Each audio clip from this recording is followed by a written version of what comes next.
So the great weather returned. The storms have passed, a lot of damage. We set records for a week's rain, EU record for a week's rain here. Absolutely torrential. And going down the beach yesterday, all these animals that really came down from the mountains, they were washed down in rivers and then washed onto the beach. The rivers were running just in torrents. There's a bridge that came down right on the evening news, right as it was being filmed, an ancient bridge. So yeah, we've been kind of living the apocalypse here. And I gather I have a disproportionate amount of the few viewers I have a disproportionate amount of Australian viewers, and I think that's possibly because, like here in Greece, I think people are kind of living the apocalypse already. In America, I think it's kind of a winter wonderland, and although they got extreme weather, it doesn't quite feel like climate change and Armageddon yet.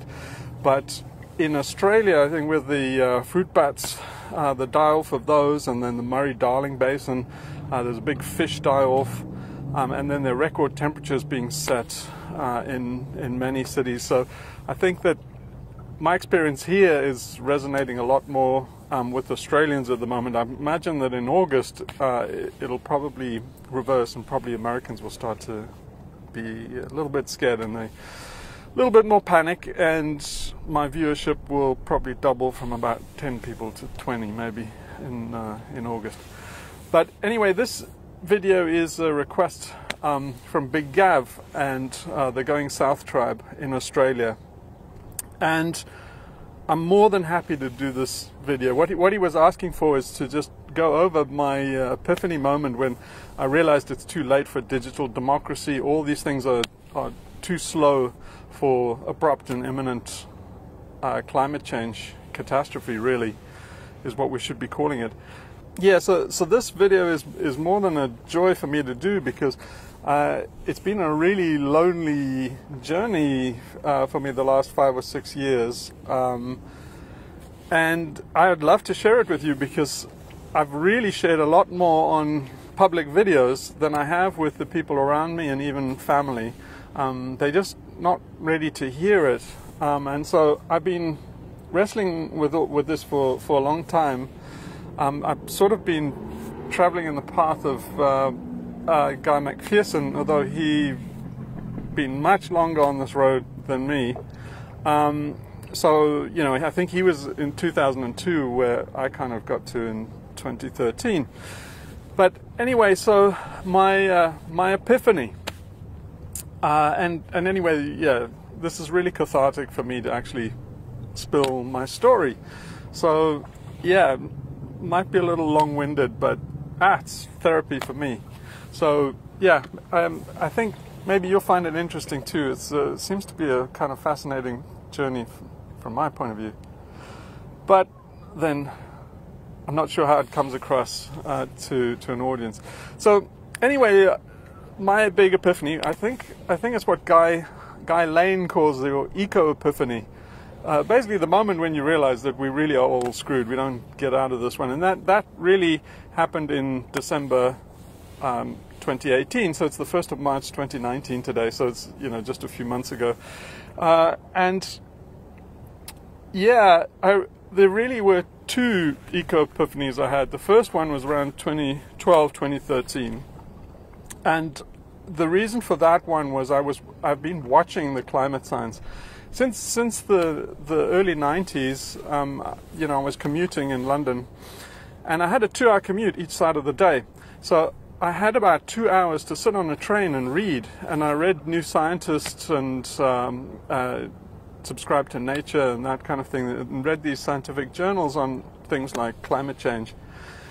And so I've been watching the progress of the story from the scientist perspective, reading occasional papers, scientific papers on it. But increasingly, I was starting to see a pattern. So now I'm a computer programmer, and so I can second guess, you know, what they're doing. And what I saw increasingly happening as each IPCC report comes out is I can see that the models are too linear. So they keep on chasing where the data is. And you can see graph after graph where they adjust their model slightly and then it's much worse than they think. And they adjust their model slightly and it's much worse than they think. And I'm looking at this, I'm a computer programmer, I've done a lot of modeling of these kind of things, as I mentioned, and I'm starting to see this pattern. I'm saying, like, it's going exponential. It's going exponential. Can't you see? There must be feedback loops. And nobody's really seeing this. And then I read Gladwell's tipping point and all of that. And so I'm ready for all of these tipping points and starting to wonder if we haven't passed the point of no return in a number of ways. By about 2012, 2013, I really thought, okay, I know exactly what they're doing. They haven't got the fact that it's a real big positive feedback loop, probably coupled with a few feedback loops. And I don't think they're hiding it. They're doing what a lot of physicists and modelers do, and that's, I've seen and had enough involvement with them to know that there's this kind of pattern where if you have to publish, there is a kind of Overton window of what you can actually legitimately publish in a scientific paper, and so it's kind of their Overton window. So what physicists are very used to doing this, and mathematicians too, is you routinely run calculations and formulas and they run off to infinity, either positive or negative. And then you just go, okay, well that's a pathological case, so you just put it aside. And I realized climatologists were doing exactly the same thing. They must have run models that just run off to infinity quickly, and to a climate scientist, that's a career-ending move to put a paper out like that. You're basically saying, oh guys, according to my model, this runs off to infinity, and by 2030 we're all baked. And then, all the established PhD psychopaths would come and say, oh, that's a rookie mistake. Your model runs off to infinity. You've got to go and tweak it. So anybody that's a graduate student level would know that you take those cases and you throw them out, and you keep on running the cases till it has some kind of form that kind of is politically correct, and then you can publish a paper because it has some new and interesting result. But any result other than, hey guys, this runs off to catastrophe. So I'm seeing this pattern, and I can see what they're doing, and I can guess why. By the way, this is also, I mentioned Apollo 13 the other day. There's this inability to see catastrophe that, it's kind of natural that people can't do it. But in Apollo 13, they actually had a scenario. They trained for every possible disaster scenario they had. And then you say, well, why didn't they train for the one in Apollo 13? Well, it actually did come up. It came up in the training. And the reason they didn't train for it was very interesting. They just said, no, this is such a disaster scenario, it can't happen. Now, note that very carefully. They didn't say, this is not worth training for. If we had a disaster like that, there's no remedy, there's nothing we could do, so it's not worth training for. They said, it's such a disaster, it can't happen. It's unthinkable because it's so bad, therefore it won't happen. And that's pretty much what the scientists were doing and still are doing. So all of this, I started to realize that, this climate change is happening now. You can see it. You could see it clearly by 2012, 2013. And I'm a complete nobody. And so, the impetus is to run around telling people, guys, this is fucking serious. This is really, really bad. And, I couldn't make any headway. If I try to talk to people, if you talk to friends, because I have no credibility, no credentials, nothing like that, then, you talk to people, they would either just spat back some bullshit they just regurgitated from CNN or the mainstream media, or it's solar cycles and blah, blah, blah, yeah, and all this bullshit. And then, and then the few people that would listen, they would have a reaction like, well, if they're kind of hostile, then they would say, you know, oh, so if you're so much smarter than all the scientists, why aren't you on CNN then, you know, telling the world about this? And, you know, and even people that did get it, then they'd go, yeah, I get it and we agree, but what can we do? We're all screwed. And so really I think a lot of people who have been in my position and are in my position right now. So I was desperate to do something and get the message out. So a lot of people would say, oh, write a book about it. But the problem is that it's an incredibly noisy environment. There's so much, the signal to noise ratio is abysmal. There's, you know, all these huge corporations just fighting for a tiny slice of people's attention and eyeballs. There's no way you can get a message out, a particularly apocalyptic message that nobody wants to listen to. And this is what Guy McPherson has been living through for decades now. I really sympathize with him a lot. And yeah, have huge admiration for him, just that he's managed to hold on to his sanity so long, which I can't promise I've managed. So anyway, this is the situation. This is what it feels like. It feels like, you know, you're in a crowded beach. There's everybody shouting and performing and carrying on, and the sea has just suddenly gone out about 5 miles, suddenly retreated 5 miles dramatically, and everybody goes, hey, look, there are all these free fish down on the, you know, on the seabed, and they all run onto the seabed collecting all these fish and going nuts and having a big party. And, you know, you're standing on the shoreline going, guys, it's a tsunami. It's a tsunami. Get out of the fucking way. Head for higher ground. And no one's listening. They're all picking up fish, and you know, you try and tug on somebody's coattails and say, yo, tsunami, you know, what do you know? Look, check out this fish. And you just cannot make any headway with all this, you know, manic white noise. You just can't get a message out into it. Now, you might think, well, yeah, well, why don't you just head for higher ground yourself and, you know, screw them? But see, I'm an older guy. I'm 53, and you know, my kids are in this crowd that's going nuts, and you know, all the people I know and love. It's not big on my agenda to save my own skin at the expense of everybody else. I would much rather just try and get 2 or 3 people, whatever I could, to higher ground. If you know there's a tsunami and no one else does. But I couldn't even do that. So it seems absolutely hopeless. But yeah, I've got an interesting background, and so it didn't seem hopeless to me, because there is a way of getting a message out.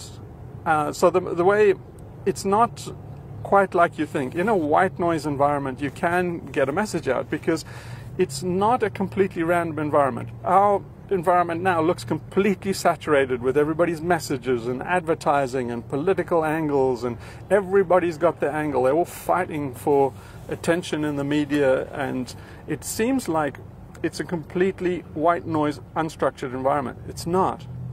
It actually has structure. So if it has structure, there's a lot of hope for getting the message out. And so what I knew from network theory is that the structure of this madhouse environment we've got is actually a scale-free network. So what's a scale-free network? Well, if you, a good example to explain it is one that some people give, is they just say, you get a pile of paper clips, just put them all in a pile on a desk and pick one out at random. Then pick another one out and couple those 2 together, drop them back in the pile. Then pick another 2 out, couple them together and drop them back in the pile. And you keep on doing that iteratively. Eventually some will have been already connected, and they'll get longer and longer. And what you're building, you eventually find that you have what's called a scale-free network. What does that mean? It means that some of these paper clips will be preferentially connected, and it will be on a Pareto distribution. That means an 80-20 rule. So it'll be like 20% of the paper clips you'll eventually find will have 80% of the connections.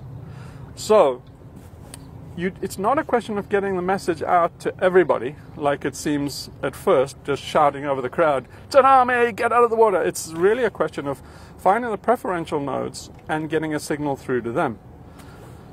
That's quite a doable task.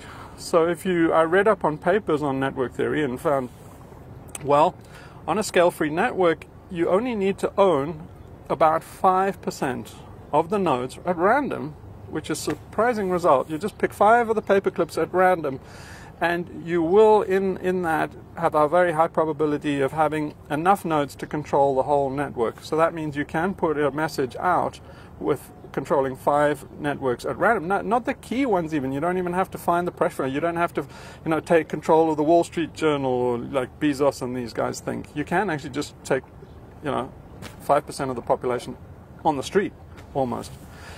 And you can propagate a message through them. Now, I realized reading that paper that because it's a scale-free network, I realized something that the guys that did the paper didn't realize, and that's, well, it's scale-free, so that you take those 5%, you can do it again.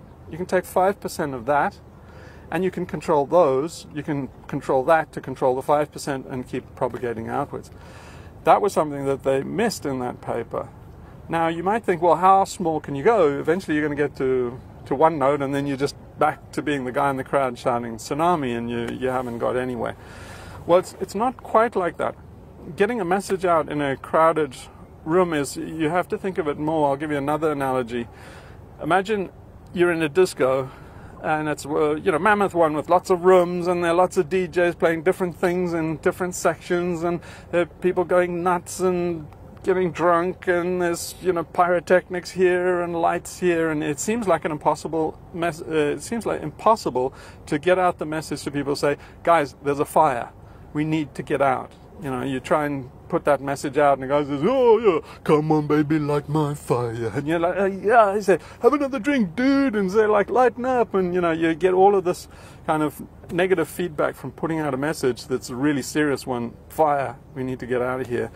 But it could drive you mad trying to get a message out like that, unless you actually know some of the theory. And here's another piece of the theory. So in that kind of environment, when you pick the nodes, you can take a bet, and that's kind of what I was doing. Is it's very unlikely you're the only person out of 10,000 that knows that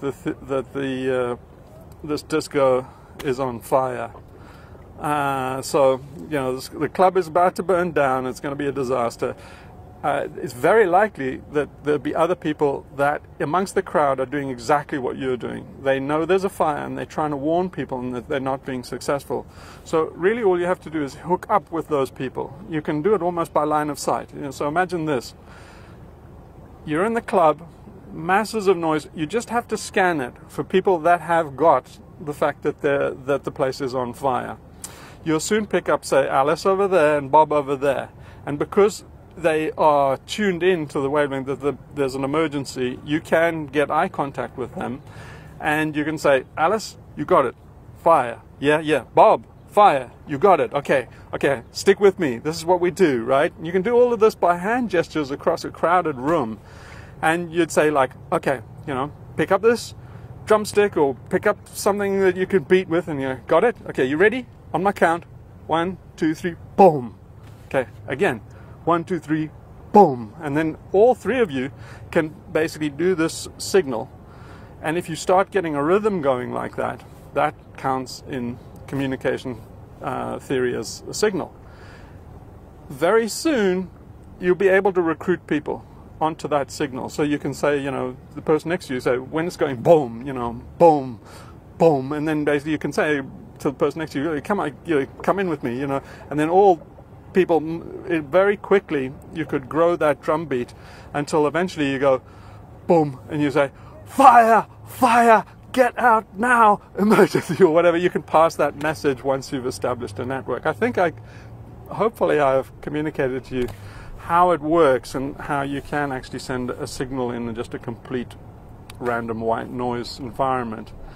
So by 2013, I didn't think this was really a bad thing. I mean, I'll call that my good eco-epiphany was in 2013, and it might sound strange that it's good, but you see, if you look at people like Jim Bendel and his deep adaptation, which is getting a lot of play, and there's a video of him giving a talk in Bristol, and everybody is going into shock and stuff because they haven't confirmed what they can't know at the back of their mind, and they're saying that, yes, our civilization is finished. Well, okay, it's not our civilization, it's our species. But anyway, I was thinking in 2013 the same thing. I was having that kind of revelation and thinking, yeah, our civilization is finished. Now, they will go into shock and, it's all time for poetry and kumbaya.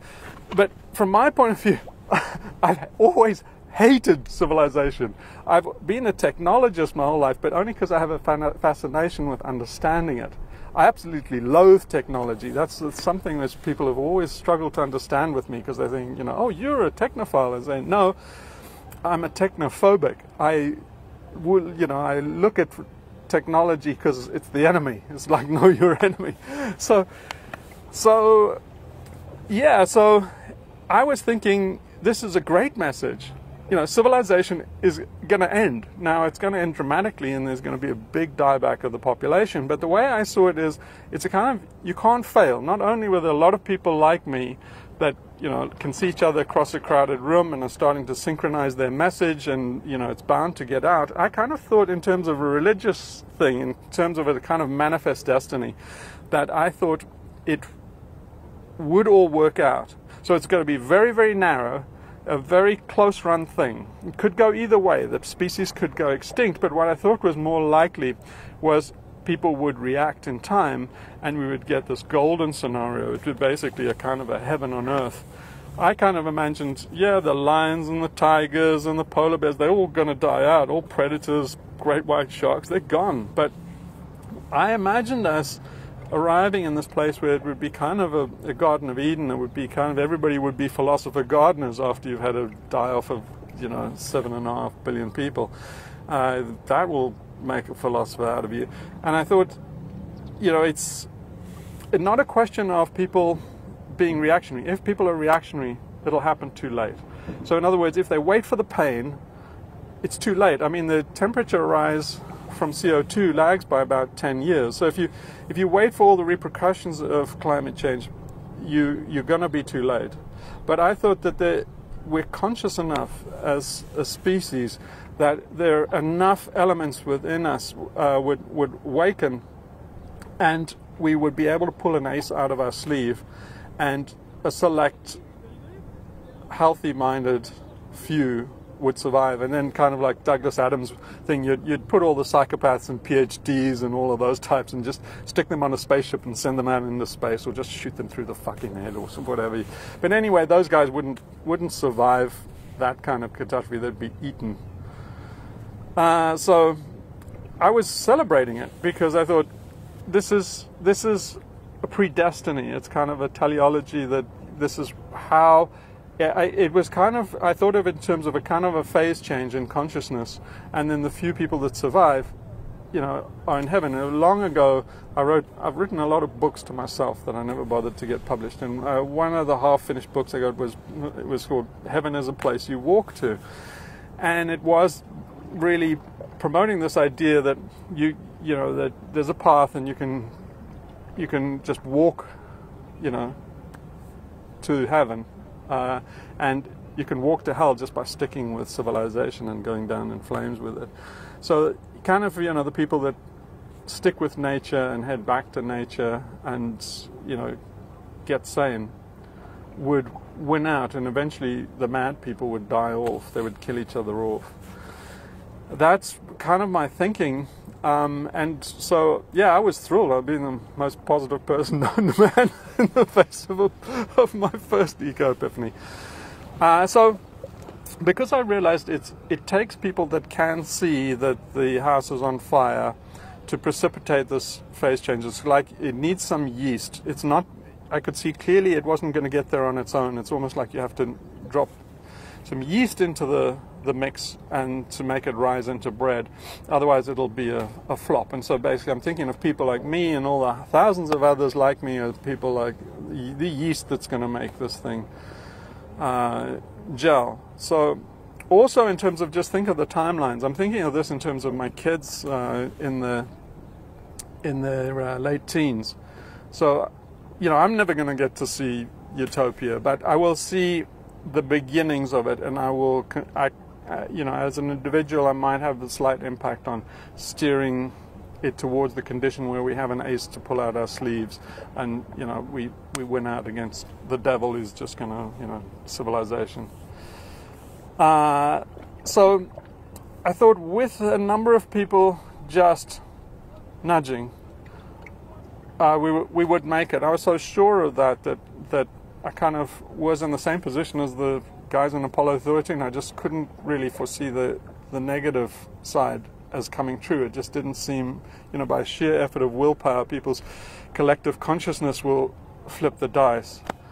And so that led me to, where I was going to go with propagating my message. So I thought of various ways of doing so. For a long time I've thought that you can only really communicate to somebody something when they have a question. So the art of didactism and really communicating with people is to raise a question. I've thought that's been my theory on education for a long time, is that you can only really communicate with somebody when they have a question. So the art is to raise a question in their mind. So you do something like P.T. Barnum was an expert at this. He would have all these methods of making people go, huh? And as soon as they go, huh, and ask, what are you doing? Then bam, you can get something in. If you do it really well, you can get something in and have a follow-on question. So I've always thought when people give lectures and stuff, they always do it the wrong way around. They give this long, boring lecture and then they take questions at the end. It should be the opposite. You should just, if you're an expert, you have whatever the lecture's about, you come in, you sit down in an armchair, and everybody just sits there quietly until somebody has a question, like, why's your tie red? And then you go, oh, because of blah, blah, blah. And then somebody goes, huh? That doesn't make any sense. Blah, blah, blah. And then if you're a good lecturer, you should be able to lead the conversation into completing your entire message, give your entire lesson. But it would be completely memorable to most of the audience's dying day, because they'd done it by asking questions, and you'd basically done a sort of Socratic thing where you steer the questions, and I think that's pretty much the Socratic method. So it seems inefficient, but it's highly efficient. You can get a lot more information in and have the retention last a lot longer in that format. So I thought, well, how do you get people to ask a question on a broad scale? And I came on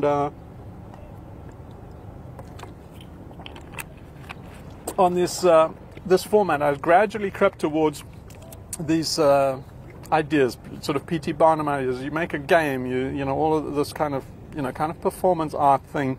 It's like theater. You get people to ask, what the hell is all that about? And that's kind of a victory. So I stumbled upon alternate reality games. So alternate reality games are something which some advertisers know about, but they haven't been used very extensively, and I realized they're an absolute goldmine, especially for this kind of thing, which is really activism and agitprop. Is an alternative reality game is very hard to understand, and it's deliberately meant to be hard to understand. There's something in the essence of an ARG, or alternative reality game. I call it an ARG, A-R-G. So there's something in it called TINAG, T-I-N-A-G. This is not a game. That's an important element of an ARG, is that nobody can guess the game or where it's headed. So in my case, the game is headed towards saying, guys, the world is on fire. Climate change is serious, it's imminent, and it's not something like the IPCC is saying in 2100 and all that kind of stuff. So not only can you use an ARG for that, it's often been speculated that an ARG it's really something online. It spills into real life, and it's almost like a cult. It sucks people in and then sucks them into the game, and the game takes over their whole life until eventually you can use them without them even knowing it as really guerrillas and activists in a revolution. So very, very powerful, could be used positively or negatively, but hasn't really been exploited. So my epiphany moment for thinking that, an ARG is the way to do it, was when I saw this movie called The Institute. And The Institute is well worth watching if you're interested in anything I've been talking about. So the Institute was a typical ARG. Just to give you more flavor of an ARG, is the kind of thing is trailheads that suck you in are normally in the real world or online, and the game is half online, half in the real world. But imagine you kind of see a poster up in San Francisco and it said "Lost Cat," and then you'd have a Bengal tiger in the picture and phone numbers. And heaven help you if you phone one of those phone numbers, you'd be sucked down a rabbit hole. So an important element of an ARG is that it has a puppet master that directs all of this. So I was thinking, yeah, I'd be a puppet master and I'd do this ARG. The kind of time scales I was thinking of was for the rest of my life. I'm, in my 50s. My dad lived till 90. He had a really cush life, so I thought I could make it until maybe 70. So maybe in 20 years, the rest of my life, I could spend just waking people up with this game where nobody could figure out what it was, and while they couldn't figure it out and they were trying to process where I was going and stuff, I could, put all these subliminal messages in, pump them in, and so then eventually they'd have an epiphany, and then they could join me in the game and we could propagate it. So that was my thinking. I thought I had oceans of time. I thought I had the rest of my life. And the going back to the moment of epiphany then with the movie, The Institute. Now, The Institute, it's very hard to tell what the background is, because like an ARG, a good ARG, you can't really tell. It's ostensibly a documentary about an ARG. But because it's an ARG, you're not really sure if the ARG is not the documentary and the whole premise behind it is bullshit. And so there was never an ARG that they're documenting. The ARG is the documentary. So you never can be sure with all of these things. I researched a bit about the makers of The Institute, the movie. And as far as I can tell, it was a bit of performance art. So I think this one particular guy, I can't remember his name, but he raised about $11,000 for this bit of $11,000 for this bit of performance art, and he made this movie, The Institute. So I stole a lot of the things out of it for my ARG. The Institute I called the Sirius Institute, and there were really two places in it called. There's this kind of a Shangri-La in it called Elsewhere. They're called Elsewhere. And so I took that blatantly as Elsewhere and Nowhere. Those are the two destinies that you can get to, which are basically metaphors for where the planet is, planet Earth is. And then I watched this movie, and there were really two key things that came out of it. The key point in the movie, if you actually watch it, you'll be able to see it, is they interview this girl who got caught up in the ARG and the whole story behind it, and they said, they asked her what it's like, and she's there in San Francisco in a park on a park bench, and she says, I know there's no place like Elsewhere. I know that it's all fake and it's all kind of just a game. But it doesn't matter. I mean, I just wish there was a place like Elsewhere. And she bursts into tears. And for me, that was kind of like the producers. That's like Bialystok and Bloom, and I'm like I've been looking for my Hitler, and you see the worst Hitler you've ever seen in your life, and they go, that's our Hitler. And I had that's our Hitler moment, because I realized how many, as an advertiser, say, or somebody pushing a message, how many people do you know that you can get that will burst into tears just talking about your product? So I realized that this is more than dynamite. It's fucking nuclear. And so I decided to launch my own ARG. I spent about the last 5 years doing it. One of the things I realized, the producers of the Institute movie that did this kind of performance art thing, one of the things I realized was they got that 11,000 and they blew through it. And I realized, why? This thing could generate money. I thought, it could be self-sustaining. You could grow it organically. I thought, this is it. this is how I will get the message out. So I thought, yeah, Bitcoin. I mean, I hated Bitcoin. I knew from my background and a few other things in my past that Bitcoin's just an NSA sting operation. It's not what everybody thinks. So I thought I'd do a complete anti-Bitcoin. So I did, wherever, say, Bitcoin is decentralized, I'd make it centralized. Whatever, whatever the blockchain thing was, then I would do the opposite. And I made this currency called Geodo, and it's out there still and not used.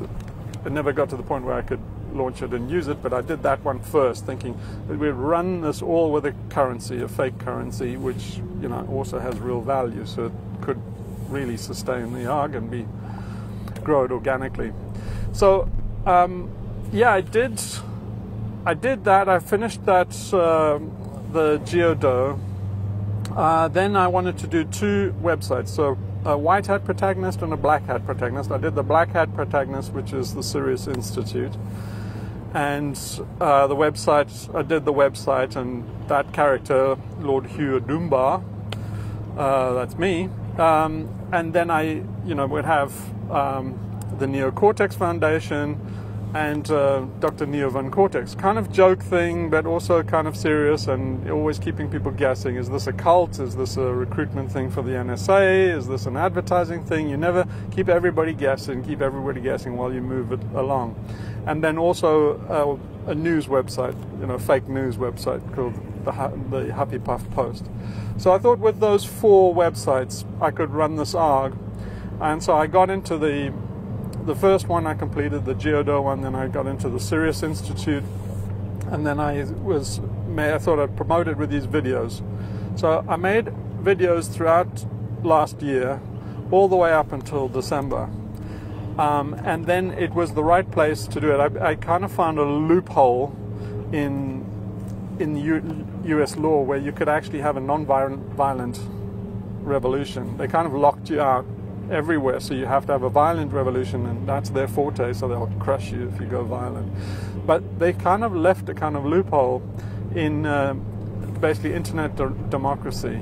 And so I made the video, I made all the run up to that, and made the video, escape the American Spring, escape fake democracy. That's that video thing was episode 5 or 6, but I got to that, and I thought that's a correct place to stop and start promoting it. So I went out on social media for the first time since 1997. I had one encounter with social media in 1997, and it was in chat rooms. I went into the chat room and thought, oh, this is great, you can connect the world and talk to people in different places and get different perspectives and hear what foreigners think about us, and wow, this is the most awesome thing possible. So I went into my first chat room and I connected with the first person and I said, hey, can you tell me how things work around here? This is the first time I've been on a chat room. And I was absolutely amazed at the responses. The guy came back and said, fuck off, I don't talk to noobs. And I went, whoa, okay, that took me by surprise. And that inoculated me completely against social media, because what I realized is it's just a prison yard. I realized straight away it's a prison yard. They're exploiting everybody commercially. So I told other people to stay away from this shit. It's for keeps. They're going to use this data. They're going to mine it. It's just for advertising, and one day you're going to regret stuff you put out there. And of course nobody listened to me as usual. And then but I held my nose and I got back into social media in December, because just to promote these videos. And I asked my kids what I should go to. I thought maybe 4chan and stuff was kind of speed of an ARG. My kids told me, nah, don't do that, it's all going to pieces. And I went and checked, and it is. And they said, go to Reddit. So I went to Reddit, and the subreddit I went to is what I considered home territory for me, and that's anarchism. So I went on there and poked around trying to get people's interest in this video, which is, I don't come out and say it's anarchic, but if you're anarchic, you know that it's an anarchic video. It's basically a summary of anarchy hidden in it. If you don't know what anarchy is, you'd think, yeah, it's kind of weird, but you would get the anarchic message without knowing that it's stuff you could just about go to jail for.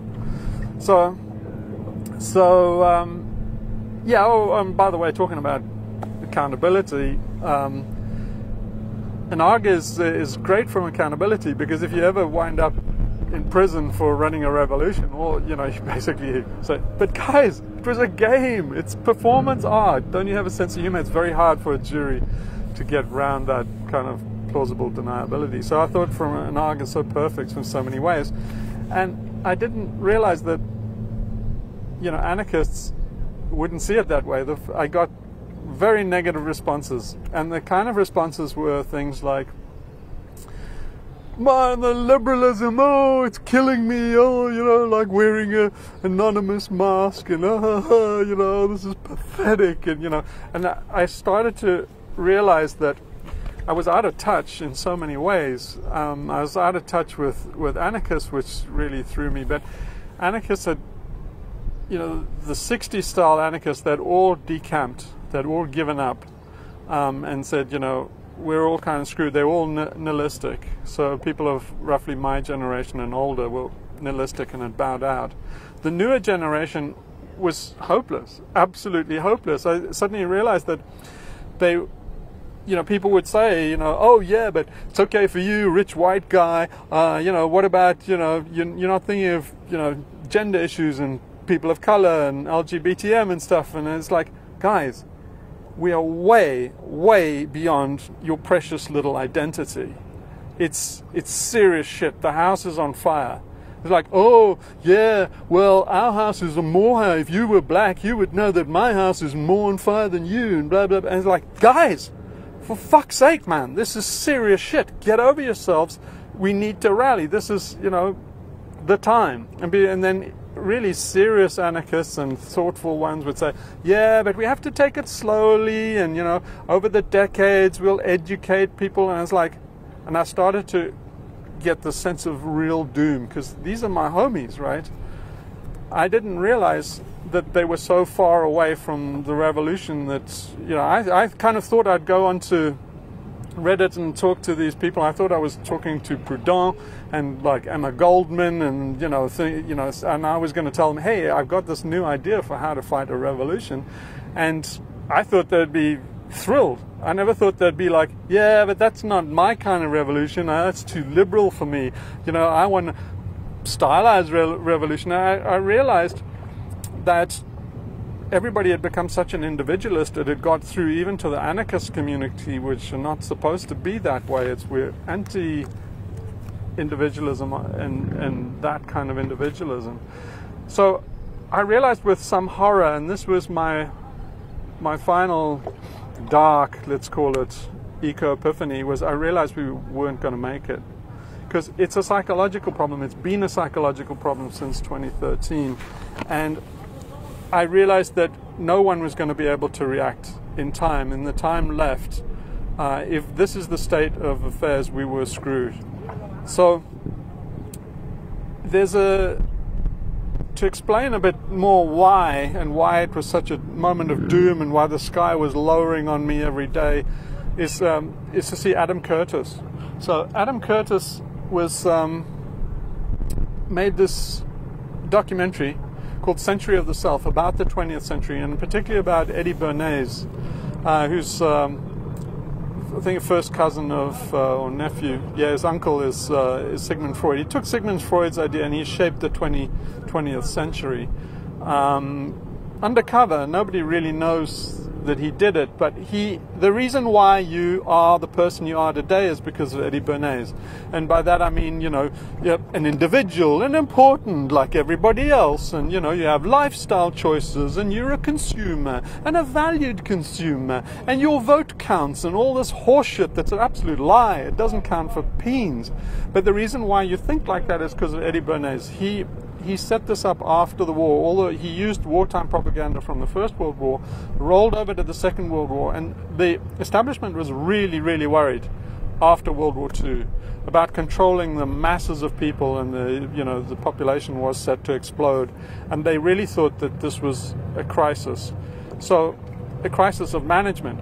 So Eddie Bernays explained to them how to do crowd management, and the first thing was to basically atomize people. So you get rid of all the syndicates, you get rid of all the unions, you get rid of the family, you get rid of or have a nuclear family, which just fits nicely into the hierarchy. But you've got to get rid of tribalism. You've got to use all these trigger words to get rid of tribalism, and they did it systematically. And if you're interested in that, you should see Adam Curtis's movie Century of the Self. And essentially what it is, you make everybody selfish, and that atomizes them. They're all selfish, atomized consumers. Really Adam Smith's dream, wet dream, nightmare. So they were incredibly successful, so successful that they'd got anarchists.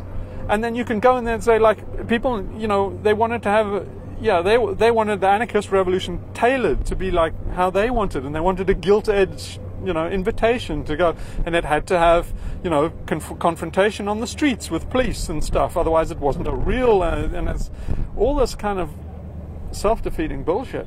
And I started to realize, if I can't get anarchists to see that I've just handed them basically the keys to basically the gates of the castle, we really are screwed. And so it was a hard blow to realize that there's no ways people are going to wake up in time. So it really threw me. I mean, I haven't recovered since. I'm still in a very fragile condition. But I'm not really sure what to do and where to go after that, but I spent January, after I had this revelation, kind of like over the New Year period. I kind of thought, well, my whole life plan has been tossed, all my prepping and everything that I'd set myself up to do, it was all gone in a kind of a flash. And I spent January going over, making sure I was absolutely sure of my facts. And as I went over them, it just got worse and worse, and I realized, if anything, I was ludicrously optimistic in my pessimistic evaluation by 2013. There's so many tipping points that ran away. And then, eventually I got around to the McPherson paradox, which I kind of knew about global dimming, but it just didn't register. Like all these things. And when it finally registered, I realized, I'd always assumed that it was a matter of a psychological thing. You're getting people to turn around, step on the brakes, and it'll be close, but we will wind up just teetering over the brink. The vehicle won't go over the cliff. Then I realized, no, we really are going over the cliff. There's no way. And then by the time I got into realizing, reconnecting, making that connection, two separate frames, global dimming, global warming, I made that connection, was just never made it before, and realized, okay, so even if we stepped on the brakes, we're doomed. So then I started making these videos, just kind of thought, I can't kind of tail off right then, I need to explain my story. And then since then I've been increasingly starting to realize that there is another thing to fight for, and it is still kind of, the game is still kind of on. And the way is that it's kind of like my original thing, that heaven is a place you walk to, and there is a very dark nowhere, place I call nowhere, in my ARG, in the Sirius Institute, and the planet elsewhere. There still is that. You can have a very, very, very bleak, dark apocalypse, and that's where we're headed, and that's a managed apocalypse. And then, you still have this breakaway where enlightened people really take control. It's not for free, can't be done without violence, but I'll explain the story more. And anyway, that's my eco-epiphany, and I look forward to hearing yours. And particularly for people out there, you're not alone. You're not alone. Millions of people are living what you're living now, and it's important that we all connect. So I haven't really connected with people around me on this road, because they're you know, just various stages of denial. What I realized in December was it's not a question of running down to the people that are picking up fish when the seas receded and they don't realize a tsunami was coming in. I thought it was just a question of waking people up, and I was wrong. I was being very, very naive all these years. It's what I realized what people are doing was they're going like this, and they're going, shut up, I know it's bad, just fuck off, I don't want to know, fuck off, and they, you know, head down. And so they're not, it's not a question of waking them up. They have their head in the sand and violently in the sand. They will kick your ass if you try to pull their head out of the sand, because everybody kind of knows we are screwed. They just don't want to look at it. So it's not a question of waking up, it's active denial. And not only that, it's hostile, militant denial. So if you're feeling that, yeah, you just have to live with it, and you need to start connecting, you know, with people like Big Gav and, you know, the Going South tribe and network. So we need to connect, and so we need to support each other. But that doesn't mean you can communicate to even your spouse. I failed completely to communicate this to my spouse, even my kids, my close family. Yeah, most of the members of my family won't watch these videos because they know exactly what's in them, and they don't want to hear. So, yeah, it's there's still a long, long road to go. It's not imminent catastrophe is almost upon us on the clock. But in terms of psychological development, it's lifetimes will be compressed into this short time we have.